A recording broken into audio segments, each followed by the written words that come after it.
हक्काची लढाई म्हणून मनोज जरांगे पाटील आंतरवाली सराळ टीममधून मुंबईच्या दिशेने निघाले आणि त्या मराठ्याच्या आंदोलनाला पाठिंबा देण्यासाठी आमदार बच्चू कडू आता अमरावतीमधून निघणार आहेत। भाऊ काय सांगाल, तुम्ही मध्यस्थी करण्याचा प्रयत्न केला मात्र आज पुन्हा ते मुंबईकडे निघाले आहेत?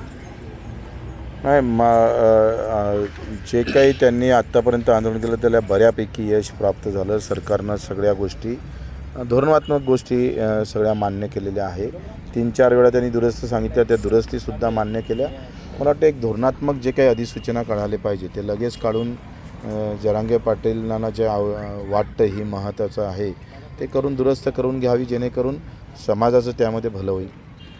ज्या काही 56,000 नोंदी आहेत त्याचे प्रमाणपत्र मिळालं नाही, तुम्ही त्यामुळे अडकले, काय सांगाल? ते आता जिल्हा प्रशासकीय बाब आहे, SDO आहे, तहसीलदार आहे, तलाठी आहे, गावचा तो कोतवाल आहे, या सगळ्या किचकट याच्यामध्ये त्याची एक मोहीम खरं तर ते फार अगोदर व्हायला पाहिजे होती, ते लेट झाली।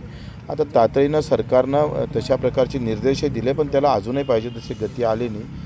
ते जर गती भेटली तर त्यांना जातीचे दाखले भेटू शकतं लगेच। जरांगे पाटलांसोबत सरकारने वारंवार तडजोड केली मात्र जरांगे पाटील आम्हाला प्रतिसाद देत नाही, त्यामुळं सरकार आता त्यांच्याशी जी चर्चा आहे ती बंद करू अशा प्रकारच्या ज्या चर्चा आहेत सुरू आहे, कसं बघतं?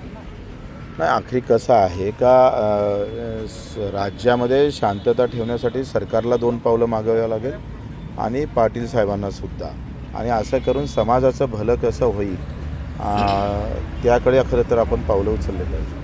शंभूराज देसाई म्हणतात की आरक्षणाला कायद्याच्या चौकटीत बसवण्यासाठी आम्हाला आणखी वेळ पाहिजे, तुम्ही काय कसं बघायला? दिलेला वेळ भरपूर आहे पण आता प्रश्न असा आहे का जे धोरणात्मक आहे ते तर लगेच होईल, पण 54 लाख जातीचे दाखले देणं ह्या एक मोठा नियमित प्रोसेस आहे, ते त्याला थोडा वेळ लागेलच असं मला वाटतं। आता आंतरवाली सराटीपासून ते उपोषणाला निघालेलं आहे, मुंबईमध्ये सुद्धा उपोषण करणार आहे, पूर्ण मुंबई जाम होणार आहे, तुम्ही सुद्धा सहभागी होणार, कसं बघता एकंदरीत या संपूर्ण उपोषणाकडे? मला असं वाटतं का ती वेळ सरकारनं येऊ देऊ नये, तातडीनं निर्णय लगेच संपर्कात येऊन करावा। सरकार पॉझिटिव्ह आहे या बाबतीत, त्या पद्धतीनं समोर सरकार जर येत असेल तर जरांगे पाटीलनी सुद्धा ते त्या संदर्भात चर्चा घडून जे चांगल्या पद्धतीनं होऊ शकते भलं ते करावं। सरकार सकारात्मक आहे आणि जरांगे पाटील यांनी सुद्धा सकारात्मक भूमिका हवी अशी प्रतिक्रिया बच्चू कडूंनी दिली आहे। अमर गटाय, साम TV, अमरावती। देश विदेशातील प्रत्येक घडामोडींचे लाईव्ह अपडेट मिळवण्यासाठी आता साम टीव्हीच्या सर्व सोशल मीडिया प्लॅटफॉर्मला लाईक, फॉलो आणि सबस्क्राईब करा। तसंच सर्व नोटिफिकेशनसाठी बेल आयकॉन प्रेस करायला विसरू नका।